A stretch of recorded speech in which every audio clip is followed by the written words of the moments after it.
Bom, é, vamos iniciar aqui esse curso de redes de Petri e modelagem de sistemas. Essa primeira aula, vamos dar uma introdução às redes de Petri, algumas definições e suas representações.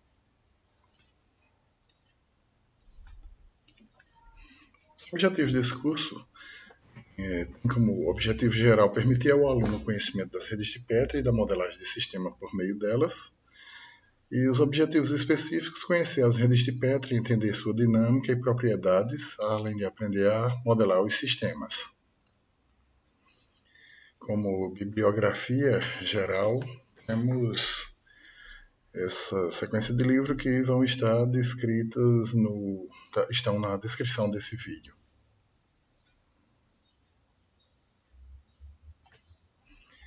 Também coloco aqui a PetriNet Word, que vários materiais podem ser baixados para quem tiver mais interesse se aprofundar. Então, tem o PetriNet Word, onde você pode baixar inúmeros softwares, inclusive, ou arquivos, artigos, materiais em geral, de vários tipos de redes de Petri. E nesse outro site, o Visual ObjectNet é o software que, simplificado, bem simples de lidar com ele, que dá para fazer redes de Petri e simular. Nesse site aqui embaixo do YouTube é possível ver um tutorial rápido para utilizar o Visual ObjectNet. Bom, inicialmente, as redes de Petri foram criadas por Carl Adam Petri na década de 60 como uma alternativa a evitar o problema de explosão de estados existente na representação gráfica dos sistemas quando esses sistemas eram modelados por autômatos. As redes de Petri apresentam muitas vantagens da modelagem dos sistemas, porque elas facilitam a modelagem das características, como concorrência, sincronismo, assincronismo, conflito, exclusão mútua, relações de precedência e bloqueio. Tem ótima visualização de dependência entre sistemas, focalização na informação local, possibilidades de modelagem, testes de propriedades indesejáveis para os sistemas, e além de análise de desempenho e utilização de recursos, segurança e outras coisas também. Além de permitir a monitoração em tempo real.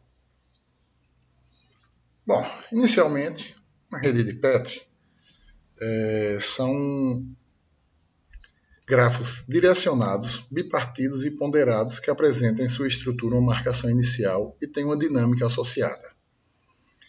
Ou seja, são grafos direcionados por terem arcos. São sempre direcionados de um ponto para outro. Bipartidos porque apresentam dois tipos de nós, os lugares e as transições. E ponderados porque os arcos podem ter pesos, o que será explicado logo a seguir. E ela, naturalmente, tem uma marcação inicial, que é a representação de como o sistema, quando você representa o sistema, como aquele sistema se encontra inicialmente, e tem uma dinâmica associada. Então, formalmente, se tem que uma rede de Petri é uma sextupla. P, um conjunto de lugares, finito. T, um conjunto finito de transições. AR, um conjunto de arcos. K, que é uma função de capacidade para os lugares, colocado bem claro, definido de P, nos números naturais. W, que é a função de ponderação que está dada nos arcos, são sempre de 1 acima. E M0, que é a função de marcação inicial que é colocada para cada lugar do conjunto total de lugares, a marcação inicial daquele lugar tem que ser sempre menor ou igual à sua capacidade. A definição da rede de Petri encontram-se as seguintes condições. P intersectado com T é vazio, ou seja, nenhum lugar está ligado a uma transição. E a união total do conjunto não pode ser vazio, porque a rede de Petri tem que ter pelo menos um lugar e pelo menos uma transição. Como representação gráfica, a rede de Petri tem os lugares representados por círculos, como pode ser visto, onde a capacidade de cada lugar é colocado como um K igual ao valor que determina o máximo de número de fichas que pode conter dentro desse lugar. Se não há o valor de K definido, como nesse primeiro caso, então aqui tem uma capacidade infinita. Nesse segundo caso, a capacidade é 5, ou seja, o máximo de 5 fichas. As transições são representadas por barras ou retângulos, como pode ser visto aqui. A marcação, como já falado, que a rede de Petri tem uma marcação inicial, a marcação atribui a cada lugar um número não negativo, claro, de fichas. Se o lugar tem poucas fichas, geralmente se coloca como pontos pretos dentro do círculo. Aqui, por exemplo, M de P1 igual a 3, ou seja, esse lugar P1 tem 3 fichas, indicando marcação 3. Para esse segundo caso, de P2, a marcação é 15, porque 15 pontos dificultaria a visualização do número total de fichas. Logo, aqui estaria 15 fichas.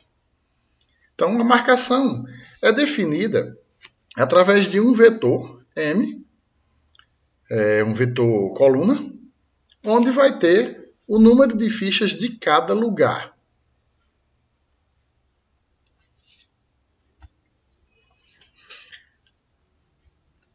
Também temos a representação dos arcos.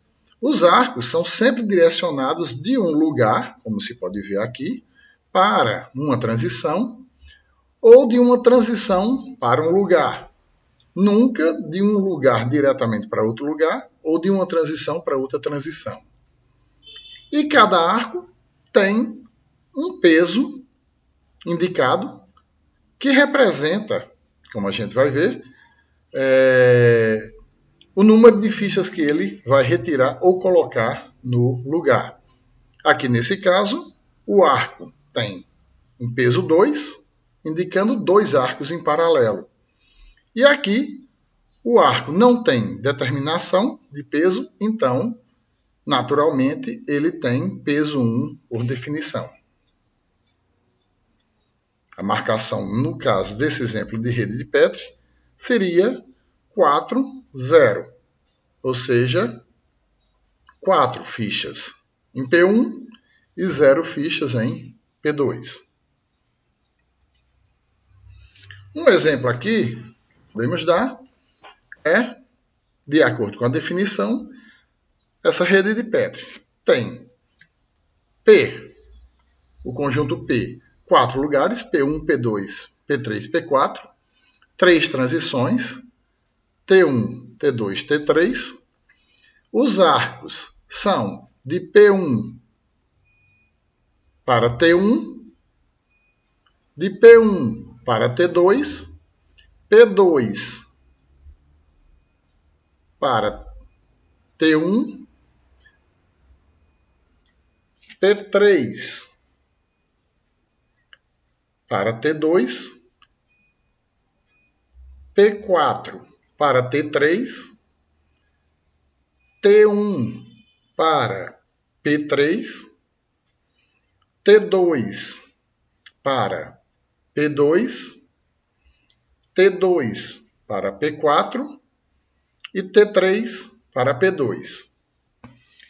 A função de capacidade determina apenas K de P2 igual a 4, que está aqui, e K de P3 igual a 5, que está representado ao lado de P3. Os arcos vão ter peso. O peso de P1 para T1 é 2. Está aqui, o peso 2. De P1 para T2, temos o peso 3. De P2, que está aqui, para T1, tem peso 1, por definição, já que não é apresentado nenhum outro valor. De P3 para T2, a gente tem peso 1 também, e de P4 para T3, peso 2. Das transições para os lugares, vamos ter de T1 para P3, peso 1, de T2 para P2, peso 2, de T2 para P4, 3, o peso 3, e de T3 para P2, o peso 1. E a marcação inicial, que é dado pelo conjunto P1, P2, P3, P4, a gente tem aqui 3 em P1, 0 em P2, 1 em P3 e 1 em P4. A rede de Petri também apresenta uma notação matricial. Nesse caso, ela vai ter, como definição, uma quíntupla, onde tem o conjunto de lugares P, o conjunto de transições T, a matriz pré, que é a aplicação de incidência para frente, ou seja, os arcos que saem de P para T, e a matriz poste, que são justamente contrária, incidência para trás. E a marcação inicial, que satisfaz a mesma situação, ou seja, para cada lugar, o máximo de marcação que pode ter é a sua capacidade.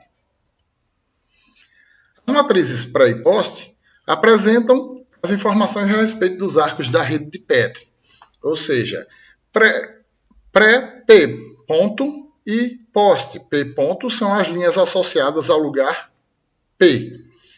E pré-ponto T e poste-ponto T são as colunas associadas à transição T. Por exemplo, para esse caso dessa rede, a gente tem P, P1, P2, P3 e P4. T, como T1, T2 e T3, marcação inicial 1, 0, 0, 2, e as matrizes pré e poste.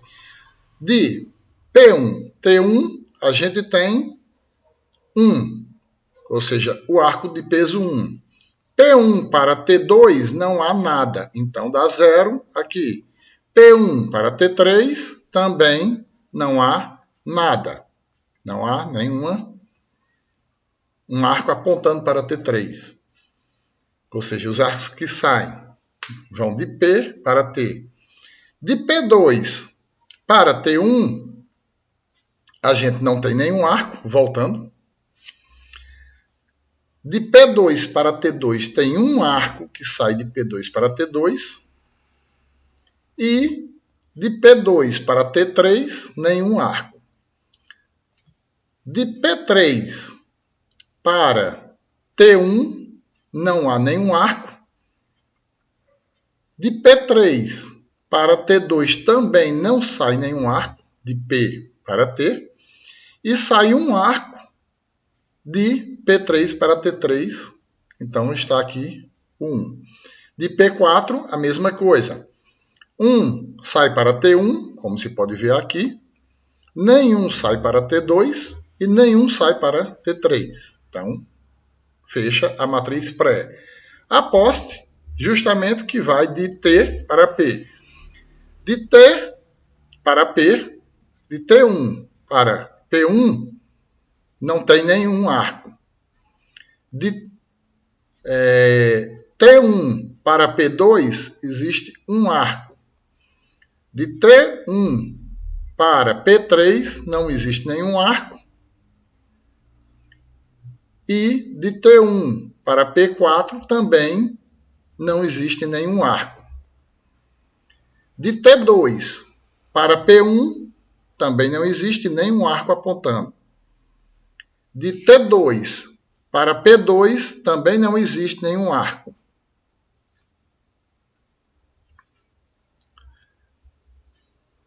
T2 para P3 existe um arco com peso 1. Então, o 1 está aqui. E de T2 para P4 tem um arco com peso 2. Então, 2 aqui. Mesma coisa para T3, que a gente pode simplesmente ver. De T3 tem, apontando para P1, 2. Para P2, para P3 e para P4, nenhum arco.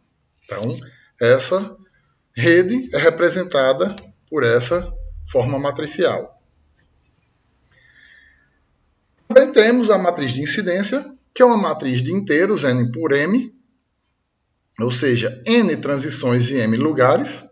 Então, define-se essa matriz, onde cada elemento A e J da matriz A vai ser AIJ mais menos AIJ menos, onde AIJ mais é o peso do arco que sai da transição TI para o lugar PJ. E AIJ menos é o peso do arco que sai do lugar PJ para a transição TI. Ou seja, o AIJ mais é o que sai da transição para o lugar. AIJ menos é o que sai do lugar para a transição. Essa matriz, inclusive, pode ser construída se fizer apenas post menos pré, como vimos anteriormente. Ao montar a matriz pré e a post, se fizermos a subtração de post menos pré, encontramos a transposta da matriz de incidência. Se fizermos usando o princípio essa rede, exemplo, a gente vai ter exatamente a situação que está aqui. A IJ+, que é saindo da transição para o lugar, menos a IJ-, que é do lugar para a transição. Então, se formos ver A11 aqui é quem? O que sai de 1 para 1. Então, saindo do lugar P1 para T1 tem 2. Mas de T1 para P1 tem 0. Olhando na definição, é o que sai da transição para o lugar menos do lugar para a transição. Então, a gente tem da transição para o lugar 0, do lugar para a transição 2. Então, 0 menos 2 dá menos 2 em A11. Fazendo para cada uma das transições, cada um dos lugares, encontramos essa matriz chamada de matriz de incidência.